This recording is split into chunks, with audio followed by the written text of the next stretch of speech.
Why don't I want to work a 9 to 5 with 2 weeks vacation? Everybody else seems to be conforming. Like, why can't I conform? Most of my life, it was just like clocking in, clocking out, hating everything you do all day and just waiting for the weekend.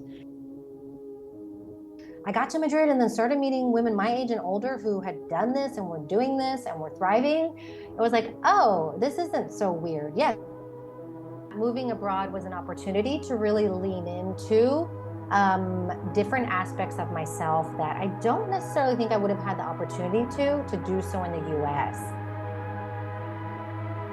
Like a lot of people who move abroad, they often say, you know, my biggest regret is just not doing it sooner, right? Like there's so much fear.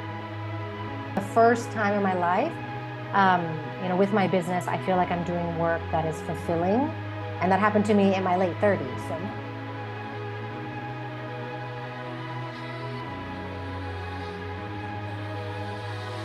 Hi everyone, I'm Tessie Kadra. Welcome to my podcast, Bridging the Realm, where we bring spiritual wisdom into a modern day reality. I hope you enjoy this week's episode and make sure to stay until the end for the free gift from my guests. Also make sure to subscribe to this channel to stay updated on all future episodes. Enjoy! Thank you so much for being here and welcome to my podcast, Bridging the Realm. You're actually the first episode that I've done since now a year pause. So I'm really excited to have you on as the first guest. Wow, I am honored. Thank you, Desi, so much for having me on. Super excited to be here. And as I had mentioned, I'm excited because this is going to be a little bit different than the things that I always talk about, I think. So I'm excited to share some new insights. Definitely. So exciting to hear. And so I wanted to start with, so you first, so you basically, your story is that, well, you're a moving abroad travel expert. So you help women over the age of 30 to move to Europe. Normally from the US to Europe. And you actually started this whole career when you first moved to Europe from the USA at the age of 35. So you basically uprooted your whole life from the US and you moved to Europe. And that led you to basically become an online, to have a career out of this and help. Now you have a community of over 14,000 women, helping women to move abroad. And that also led you to have a masterclass on how to move abroad for women of over 30s. That was featured in Forbes. And you've also written a digital book called I'm Outta Here, an American's Ultimate Visa Guide for living in Europe. I mean, wow, that deserves a clap. That's pretty amazing. And I'm also really amazed at how your just inspiration to move and your inspiration to do something very different led you to all of these steps that now, where you're now living your passion and helping so many other women across the world. And one of the things that I really feel like this is the reason why this is important is because I also moved abroad twice. The first time it was when I with my family from Bulgaria to London when I was really, really young. And the second time was when I moved from London to Spain just a couple of years ago. And I know how scary that is. And I know how just all the nerves and all the challenges that you experience making that decision. And then once you've made the decision and actually move, how challenging it can be. So yeah, I just want to start with this idea that you actually do have options. Tell me a little bit more about what led you to this point right here, right now. Tell me a little bit about the backstory of that. Thank you so much. Thank you so much for that lovely introduction. Yes, so as you said, I hit refresh, which my company is called She Hit Refresh, and it's all about, you know, like on your computer, when you hit refresh, you're kind of starting it over, reinitiating. And I feel that's what I did at 35 when I left a good job in Texas. I'm originally from Texas, daughter of immigrants, though. My mom's from Colombia, dad from Iran, but I was born and raised in the US. But at 35, I had a good job in Texas. I had my condo, you know, had my monotonous life where every day kind of looked like the one before. It was comfortable. I didn't feel like I was running away from something. But as I now always say, is, you know, I just felt like my good life in Austin and Texas was getting in the way of a greater life. And so I hit refresh, I moved to Spain. And now I have a company and I do all the things related to that. But that, you know, it was a process to get here, right? It was a journey. And that's why I love this move abroad journey, because I moved abroad at 35, which at the time I thought was a little bit past my prime to be doing something like that.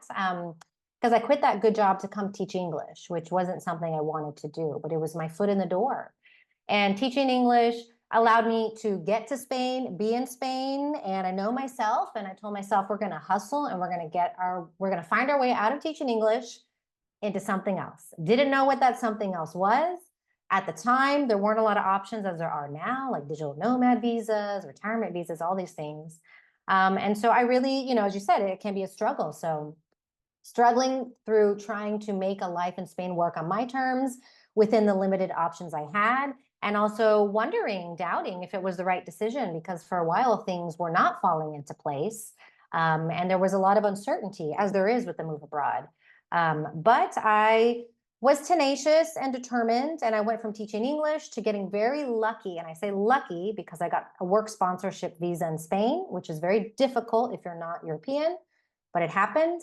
And then from there, hated that job, quit that job, and had to figure something out. And that's when I got into the world of remote work. So I myself worked, I taught myself social media skills, taught myself various skills, and worked remotely as a freelancer for many years until taking my online Facebook group, She Hit Refresh, that was just a hobby, and turning it into a business just a few years ago. So while, I have this robust community that serves, thousands of women around the world. This, has been a 9-year process to get to this point. So I always like to give that, thank you for letting me give the backstory, to kind of shine some light on, there's no overnight success stories, right? When you move abroad, all of us that are over here have worked very hard to create a life on our terms here. And yeah, so I'll leave it at that for now. Wow, that's amazing. And I can totally imagine you kind of making those decisions and stuff, because I also went through that, and I know just how difficult it is in the back and forth, and weighing the pros against the cons, and thinking, okay, if I do this, how would this affect me? If I do that, how would it affect me? So what was it that kind of inspired you? Was there one thing that inspired you to move abroad, or was there several things that kind of led you to making that final decision? Yeah, well, when I moved at 35 to Spain, that wasn't my first time living in Spain. So in my 20s, I came to Spain when I was 21 to study Spanish, and then I came on a Teach English program a few years later, and then I did a master's here. So in my 20s, there was a lot of back and forth trying to make Spain work. But again, teaching English was really the only path, and I just didn't want to do that. So I kept moving back to the US and giving it a shot. But in my 30s, I felt like I was a little more settled in the US, kind of that dream to live in Spain. I don't even know if it got put on the back burner, but I kind of lost that, where in my 20s, that was my identity of wanting to live abroad, right?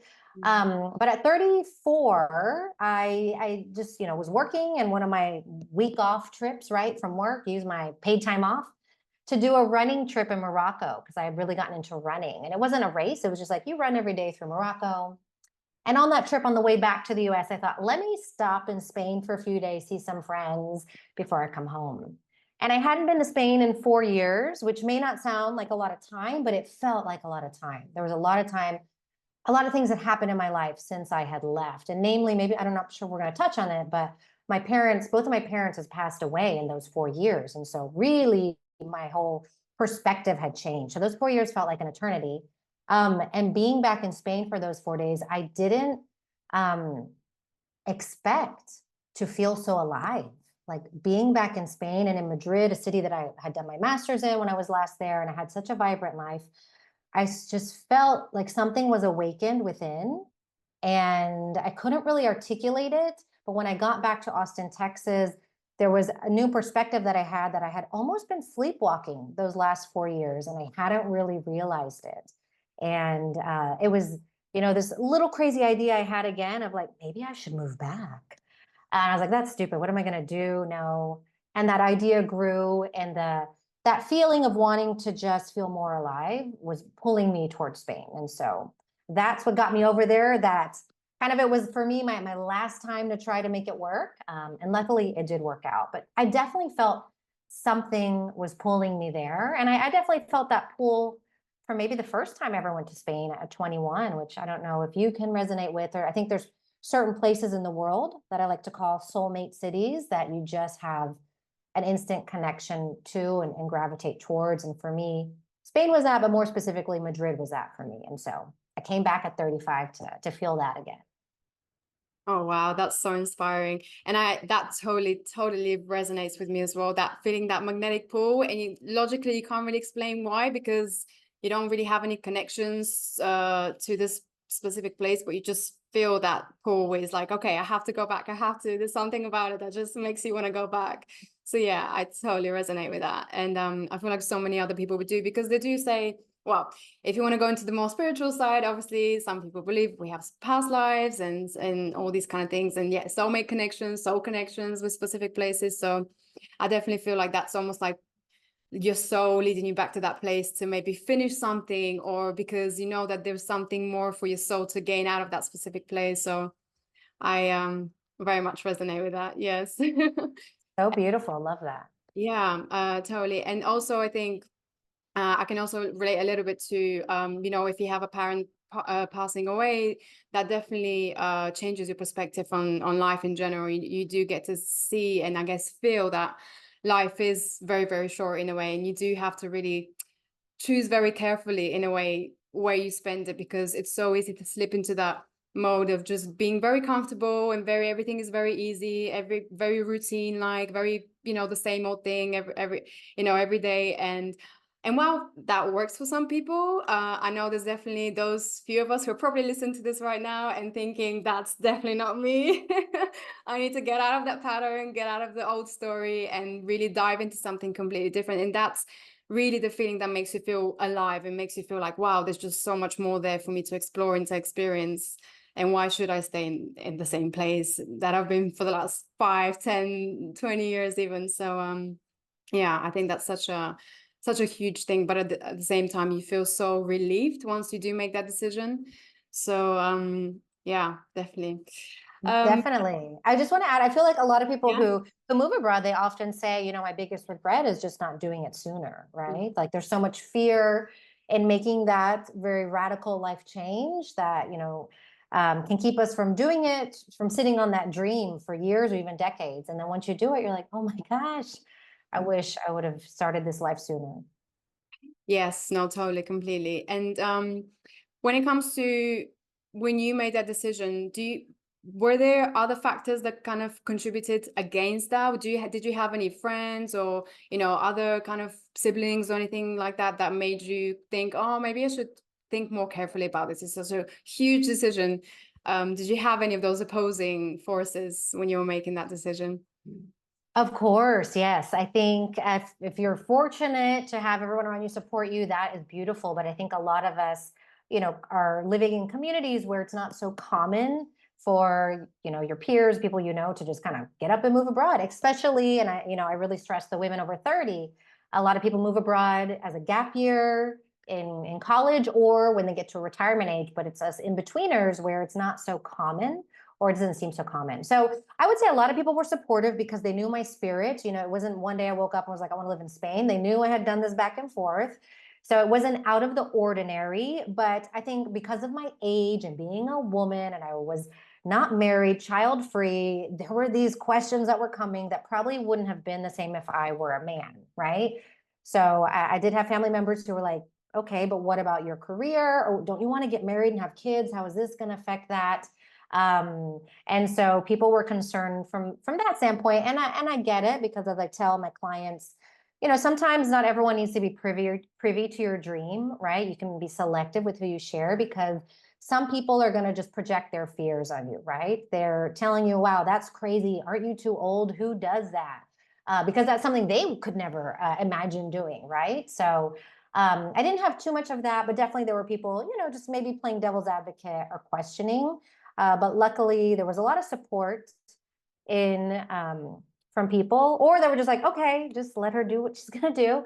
I will say on the flip side, though, because I had lost my parents, you know, I was specifically living in Austin, Texas, a city I didn't even really want to be living in. I'm from a different city in Texas, but I went there when my parents passed to care for my sister, who's much younger than me and was in college at the time. So Austin served as this very nurturing space for the both of us, right? It was a place where I could just kind of sit, be with my feelings, take care of myself from that trauma, but also kind of be the matriarch for my much younger sibling. So I did, you know, ask my sister if it was okay in the sense like that, you know, would she be okay if I left her? which, you know, she said she was, but also it was not just, you know, having that permission from her, but really coming to terms and being comfortable myself to almost, maybe I'm not a mother, but a little bit of mother's guilt of like, I'm going to go do what I need to do. So, right, this is my life. I want to get back to it, and be okay with kind of, you know, leaving her behind in a sense.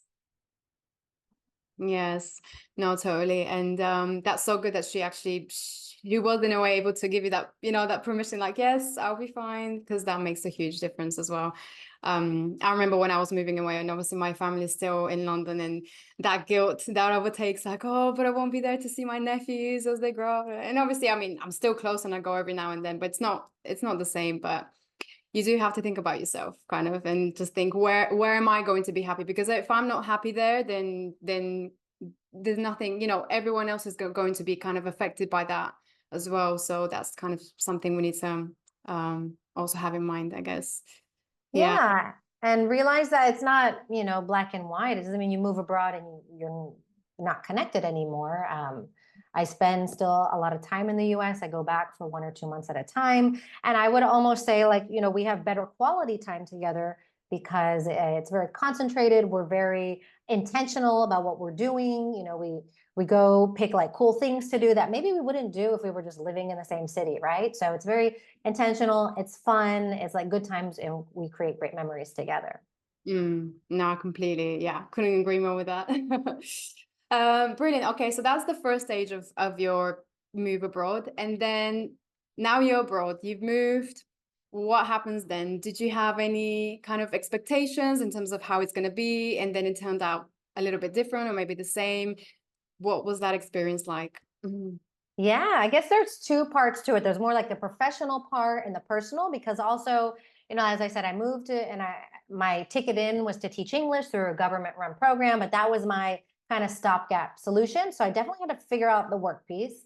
But then also I was going there to feel alive, as I mentioned. So I was very much ready to be having my social life back. I was not living the social life in Texas at that time. And so when I moved abroad to Spain, I found a roommate. She was my age, from the UK, had just moved there too.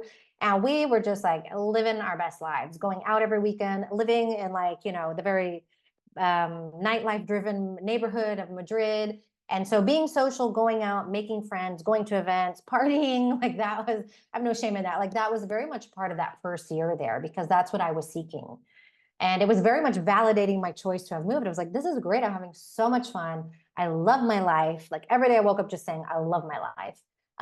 So that exceeded my expectations of how robust I wanted my social life to be. Really, I just wanted the opposite of the life that I had had. And the second part of that was the professional part. So that ended up exceeding my expectations, or really opening up in a way that I didn't expect.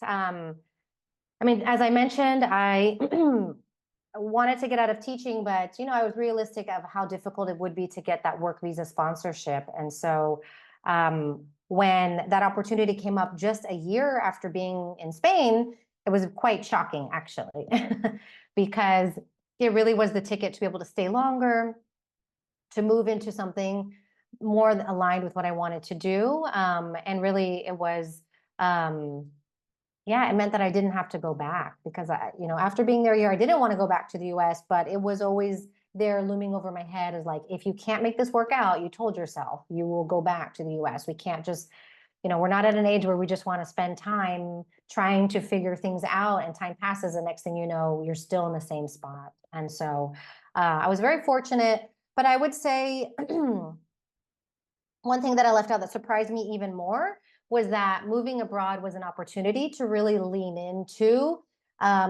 different aspects of myself that I don't necessarily think I would have had the opportunity to do so in the US. And what I mean by that, there was like a creative part of myself that I wasn't tapped into, that was coming out of nowhere. These ideas were burgeoning. You know, I started a blog, which I'm not a writer. I wasn't a blogger. Like, this was a very foreign idea to me, but I just had an idea to write about the vegetarian restaurants in Madrid. Maybe other people could learn about that. Am I learning how to do that? I thought, well, let me start, Facebook or Instagram to promote my blog so more people can see it. And that wasn't any business intention. It was just something I was happy doing, and it was creative passion. But in doing that, I acquired these skills that allowed me to move into what I do now. Like those skills allowed me to get my first remote job in 2017, which was really a big deal at the time, and create community in Madrid in different ways, and then use those to start a business. So I really think where I'm at now wouldn't have been possible if I would have stayed in the US, because there was a freedom of being myself in a different way here in Spain that I think a lot of immigrants and those of us who move abroad have the opportunity and access to tap into in a way that we just can't in our home country. Oh no, I definitely feel that. That's and something that you mentioned as well is kind of like this idea of being able to reinvent yourself. There's something about when you move abroad, I guess maybe because nobody knows you and you have almost like a clean slate to start from, and I really feel like that gives you so many options that you weren't really previously open to, even you thought were possible. So when you do move to a brand new country when everything is new and you feel like, okay, I have something new to work with, it's almost like you said, you have like this other side of you that comes out that's like, oh, well, I actually like this, and I actually like this, and we can try that. So yeah, that's such a huge thing. And did you ever expect that you might be going in this direction, or did you think, oh, these are some interests that I have, maybe I should develop them more, or it purely just came through, I just like this, so I'm just gonna try it and see kind of what happens? Yeah, great question. It purely was, let me just do this for fun. Yeah, it really was do this for fun. But as I acquired the skills, and I thought, oh, I can monetize these in a way. And I was like, oh, this is a ticket to freedom. Like I never liked working in a 9 to 5. So even though I got the work visa sponsorship in Madrid, I hated it. I was like, okay, I'm doing what I did in the US, but in Spain. I'm going to work 9 to 5. I'm chained to this desk. And so once I realized, oh, I can find remote work and I can untether my life and I can get paid more money because it's not a Spanish salary anymore if I'm finding clients around the world. So very quickly, then the light bulb started turning on, like, wow, okay, I learned these things and I can use them in other ways that can support me in my professional life. And so I will say also adding on to that, because I think it gives more context to how I started my business, is as I learned those skills of blogging and social media, I wanted to meet other people who were doing that kind of stuff just so I could learn and have peers to talk to. And since there weren't really any meetups in Madrid about it, I was like, let me just start my own. And so I started a monthly meetup that ended up being the biggest meetup in Madrid for creators. And we met once a month, and that's where I met most of my friends that I have in Madrid, and creators of all kinds that really opened up a whole new world of possibilities of kind of being a solopreneur, doing your own thing. And those skills of creating that community led me to creating She Hit Refresh, which is my business now, right? So it's kind of like when you look back, as I say, everything kind of adds up, but at the time it wasn't as intentional as it maybe sounds looking back. Oh wow, that's really amazing. And well, hats off to you for creating the community. I tried creating a kind of like a small meetup, and after several months it was kind of like, okay, this is too much work, I'm gonna have to leave it for now. But it is such an amazing idea. And I always tell everyone whenever they move to a new country or they're just traveling for a while, I always say use the apps like Meetup or any of those apps where you can meet so many different people from any type of community that you can think of, because it's the best way to meet people who are into the same things as you, or introduce you to new things that you didn't even know you have a passion for. Yes, such an amazing idea, and it led you to where you are now with meeting so many people. So yeah,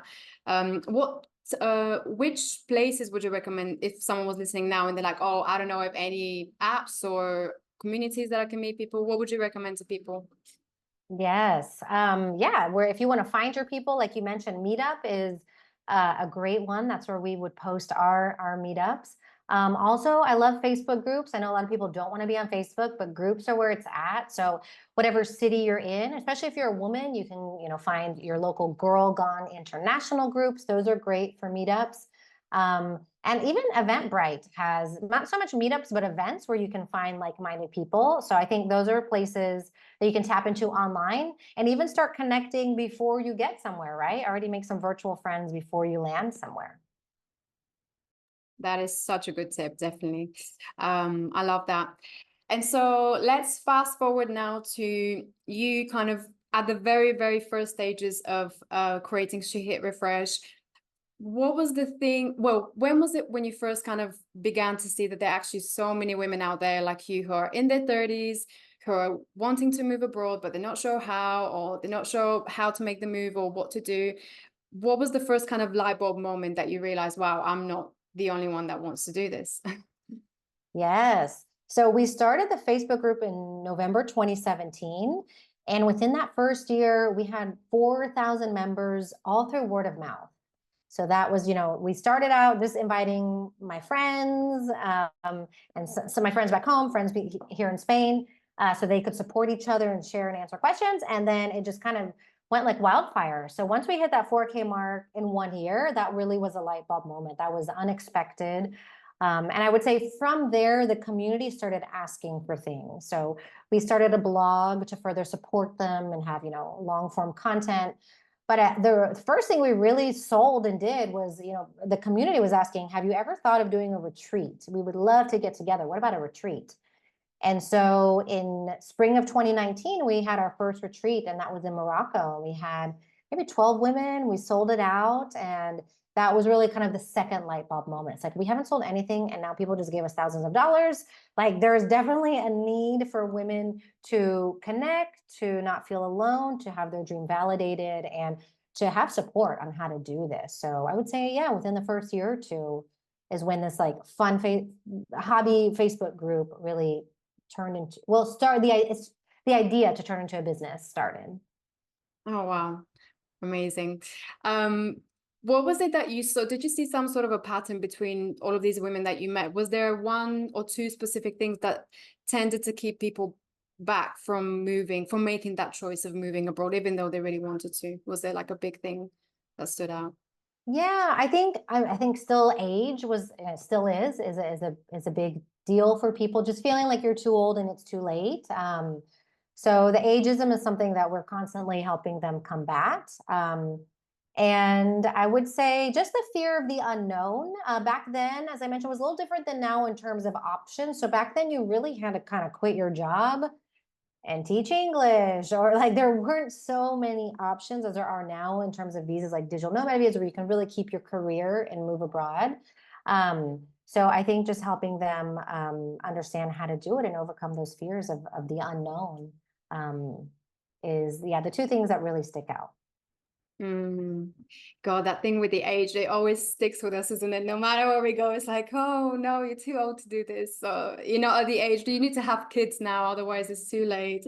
All these things. It's like, because I have these conversations with my friends as well, because a lot of my friends now here, they're kind of in the same age group as me, so between 30s to 40s.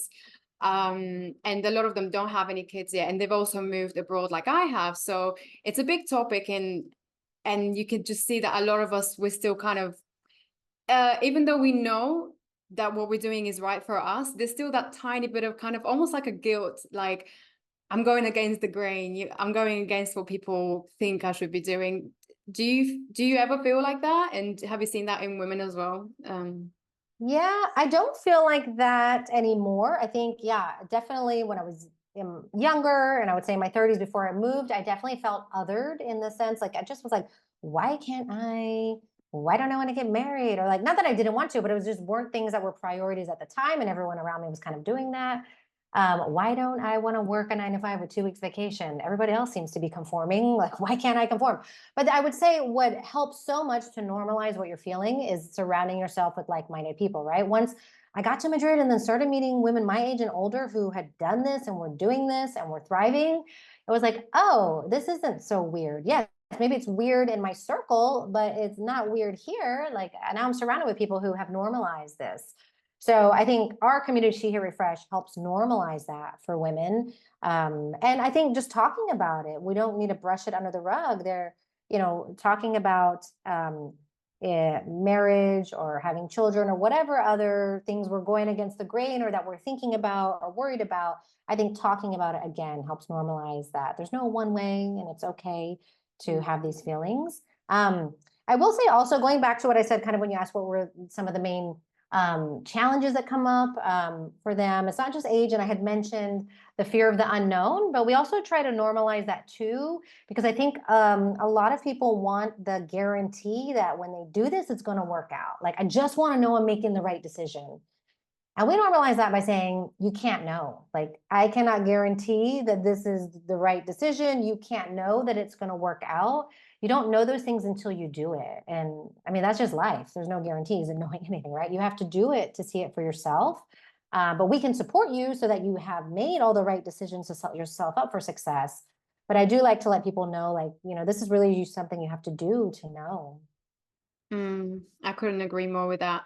And it's one of those things where once you have that feeling, that kind of feeling that's kind of like itching you from the inside, and you just know you have to do it, no matter how many times you try to logicalize it, that you shouldn't do it and that you'll be better off where you are right now, it will never go away. That's one thing I realized, it will never go away. So unless you try and you fail, and that's totally fine, you can always go back and at least you tried, it will never go away. So it's like, do you want to live your life by this feeling eating you away on the inside, or do you want to just go and try it, and either it works or it doesn't, and that way, okay, I can move on with something else. So yeah, that's the way I see it. I agree. Yeah, go get it out of your system, especially if it's that idea, like you said, that keeps coming back to you. And a lot of our women have had this idea for decades, right? They studied abroad in their 20s and now they're in their 50s and like, I always wanted to live in Paris. Well, maybe you should give that idea some life and see. And like, as you mentioned, you can always go back if it doesn't work out in the way that you wanted it to. Yeah. No, completely. And what you mentioned as well about surrounding yourself with a community of people who are also doing that, I think is such a key thing, such a key thing, because I also experienced a very similar thing when I first arrived to Spain. And I actually moved here just after the pandemic. So everything was still closed, like literally all the bars, all the restaurants, everything was closed. So a lot of my friends at the time from London were like, oh, but why are you going now? You're not going to be able to meet anyone. Like, it's going to be so empty, which was all good points and everything that I had thought about. But for me, it wasn't really so much of I want to move to Spain. It was more like I wanted to get out of London. So that was more what brought me to Spain. And eventually, thank God, it turned out great. But I did start to meet people who were also literally done the same thing. They were like, when you ask them, oh, so why did you move to Spain? They were like, I don't know. I just wanted to leave my town. I just really wanted to get it. And I'm like, oh, I'm so glad I'm not the only crazy person. Like, that's literally what I thought, because at the time, no one else was around me in London who thought the same thing. So I was like, yeah, I probably look like an absolute nut job, because I didn't have a job at the time. I just had some saved money. I didn't really have friends here. So it was literally starting from fresh at a time, at a period where everything was so upside down and you didn't know when things are going to get back to normal or if they will ever. Yeah, but slowly I found my community, and then I realized I'm definitely not the only one who experienced that. And it was such an amazing feeling, because I thought, wow, I'm sane and it's completely totally normal what I'm feeling, and the fact that I wanted to go somewhere else. And yeah, that was very validating and very, very very refreshing to hear from other people. So Yes, I love that for you. Yeah, it's powerful and it's empowering to know when you are with your people. I think I'll leave it at that. Yeah. Right. So let's talk a little bit about the criticisms. Have you received, I know you've shared recently, I saw some criticisms. How do you deal with that? And what are the main criticisms, and how do you kind of navigate that? Yeah, so the haters are gonna hate, right? Yeah, especially we've had some growth on Instagram this year. So definitely, I didn't have so much haters, a little bit on YouTube, but really the Instagram haters have come out now that we're reaching a wider audience. And I will say it's mostly cis white men who are doing this. A lot of them from the US, or mostly from the US, it seems like. And a lot of them are just, yeah, talking about ageism, talking about our age and being women, like, spinster cat ladies, basically, is what they like to do to insult us. Says more about them than it does us. For the most part, I mean, in one sense, I don't really mind it because it helps the algorithm, right? I'm getting more comments and more views, so that helps. But I don't really mind it in the sense like I'm not giving it that much time or thought. A lot of them I block or I delete. So it doesn't bother me so much, but it does show like how many people out there have a lot of time in their hands to just spend, I don't know, spewing hate. I will say a new type of criticism that I don't get so much, but I do see my peers getting that also work in the move abroad space is people in Europe who are criticizing those who are encouraging Americans or British or Canadians to move to Europe because there's a housing crisis, right, going on. And there's a lot of anti-tourism sentiment going on, especially in Spain and Portugal as well. And so there's people who do criticize and say, like, you need to stop, telling people to come to these countries because you're part of the problem. So that's very interesting, and just seeing how to navigate that. I mean, a lot of my content, most of my content doesn't focus on, pricing and come because it's dirt cheap to live here. That's not the type of messaging that I lean into, but I do see peers that are leaning into like, yeah, come move to Spain, it's so cheap. And there's a lot of pushback, and I get that. A lot of locals, as I'm sure you know, in Barcelona, all over Spain, and many places in Europe, can't afford to live in their own cities. But the problem is much greater than tourism. I think I would like to start doing content about that. I just have to figure out how I want to approach that. But a lot of this is a government issue, right? There's a shortage of housing. There's not enough houses being built. Governments also need to regulate Airbnbs. And there's a lot of other things that can be done to help the locals. But I would say those are the two kind of criticisms I get: aging and perpetuating kind of the problem that's the housing problem. Yeah, no, thank you for addressing that. Yeah, it's such a sensitive topic, especially recently, because there has been a lot of news lately about specifically for Spain and the anti kind of tourism rally that they've been doing. So, but yeah, I think in a way you do have to be kind of, and which you have been amazingly so, like a responsible sharing that information in a very responsible way. Yeah, not just kind of advertise paying for its cheap prices and this and that. I think that was happening with Bali as well. Like 1 or 2 years ago, Bali became the popular spot for digital nomads, and they were saying that there were a lot of issues created out of that. But again, with every place, you have to be a responsible traveler. You can't just go there and abuse the place, like, just like with a lot of people who have done in the past. But that's, again, even if you live in your own country, a lot of people are still kind of abusing the rules and finding loopholes through certain things. So that's whether you live in your own country or whether you go to a new country. My mantra is just be a responsible, conscious being. That's it. Wherever you are, it doesn't matter if you're moving abroad, if you're staying at home, it's like the same thing. So yeah, Definitely. Yeah, I'll add, I mean, that is 100% true. I mean, this isn't a new issue, and this isn't just isolated to Spain or Portugal. I mean, many cities and countries in Europe are facing a housing crisis, as is the US, and I'm pretty sure the UK as well. Like, this is a global phenomenon, and this is why people are leaving those countries, because we can't afford to live there anymore. And so we're looking for somewhere that's going to be less expensive. So, this is what I also try to relay is like, we are feeling the push too, and that's why we're leaving our countries. But also I think it's important to educate people on how to be more responsible. But I also think, I mean, this is like a whole nother conversation that I would like to dive into one day in my content, but tourism and moving abroad are quite different, right? So if you actually look at the numbers of how many visas are given and how many people are actually moving to specific countries, it's a very small portion of the population that really isn't the problem. Like, it isn't the root of this problem of the housing crisis. So just wanted to add that. No, yeah, I completely agree. Definitely the governments play a huge part in that. Yeah.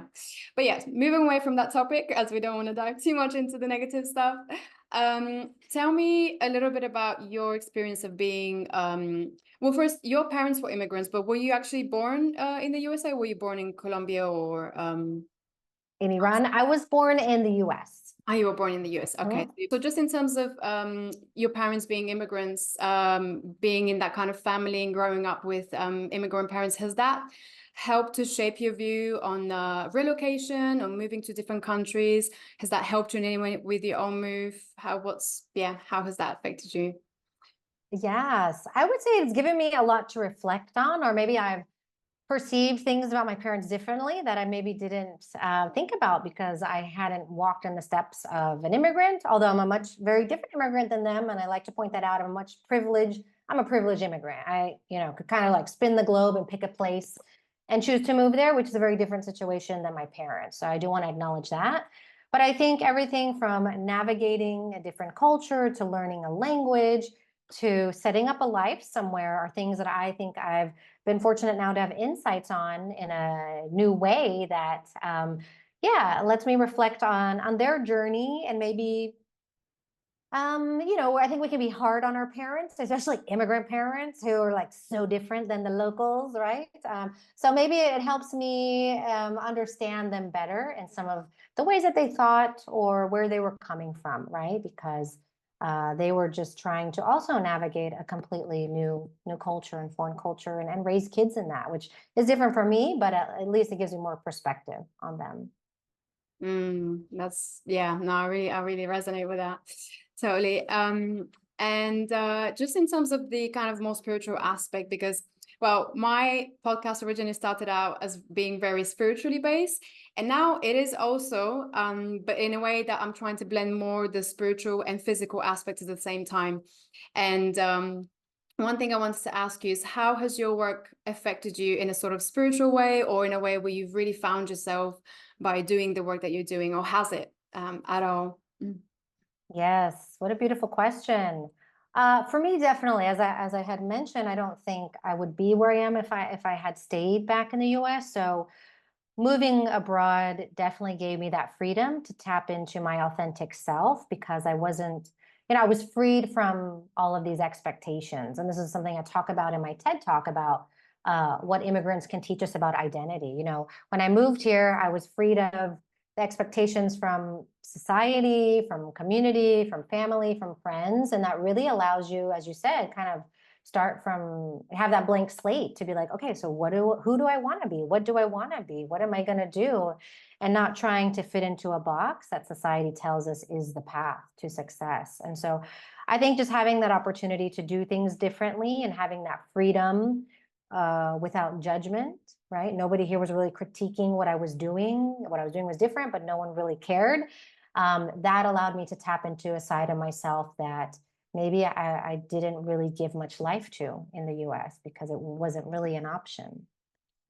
Oh, that's beautiful. And the way in which you've created, like you said previously, it's kind of just had this ripple effect of, so many women being influenced by this. And it's almost in a way like you're really living your true purpose, and you kind of, just by being that, so many people are being influenced by you. And that's, I feel, one of the most powerful things that you can do as a human being and as a soul here on this planet is just live your own true passion and true life. And by doing that, you're automatically kind of just influencing so many people and empowering so many other women. So I really feel that's just so beautiful and such a beautiful way to exist and to live and to pass on so much of your knowledge and wisdom and experience to other people. So thank you so much. Thank you. I mean, that's something let me just add a little something to that. That is so true. I didn't mention that, but that is so much part of, I guess, going to your spirituality question is that for the first time in my life, with my business, I feel like I'm doing work that is fulfilling. And that happened to me in my late 30s. So most of my life, it was just like clocking in, clocking out, hating everything you do all day and just waiting for the weekend. And so for the first time to have work that is hard, but work that really is enjoyable and knowing that you're positively impacting others, you're not just trying to make sales or help a company grow, is really just an incredible way. Like I never thought I could live a life that could be like this, to where what I'm doing on a daily basis is what I want to be doing. I know, that's beautiful. And thank you so much for mentioning that. And that leads me on to how can people find you if they want to connect or learn more about your work or attend one of your courses online or in person? Fabulous. Thank you so much for the opportunity. Definitely head to shehitrefresh.com. That's our website. And that's our, come join us on Instagram, same tag, She Hit Refresh, YouTube. And you'll find information there about my upcoming masterclass on if you want to move abroad after 30 and other ways that we can support the listeners. Beautiful. Well, thank you, Cepee, so much for being on Bridging the Realm. And everyone can find the links to all your work in the description below. So if anyone's interested in connecting with Cepee, make sure you check her out on She Hit Refresh. And also check out a copy of 25 work from Anywhere companies. That's a key list to have. So I would definitely recommend that. Thank you so much, Cepee, and have an amazing day. Thank you, Desi. Thank you so much for the opportunity. I had an incredible time. Thank you. Thank you.